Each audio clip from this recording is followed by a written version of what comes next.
काश मुझे बकरियों के स्कूल में रियाजी की बजाय ये पता होता।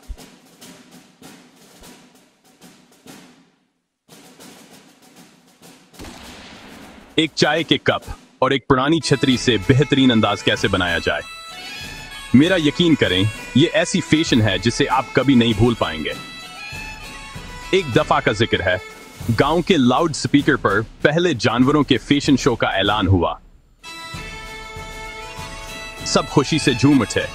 गाय ने अपनी पुरानी साड़ी ढूंढी, मुर्गी ने अपने परों को चमकाया, लेकिन बकरी, इसका एक मंसूबा था।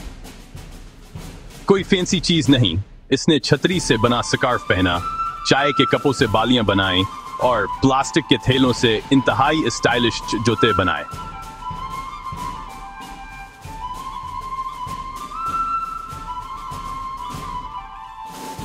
इसने कहा, शो की रात स्टेज चमक रहा था, गायें घूम रही थीं, बतखें अकड़ कर चल रही थीं, लेकिन जब बकरी रैंप पर आई तो हजूम ने खूब दाद दी और अंदाजा लगाएं क्या हुआ, इसने सुनहरी घास का प्याला जीत लिया। क्यों? क्योंकि असल स्टाइल एतमाद और तख्लीकी सलाहियत के बारे में है।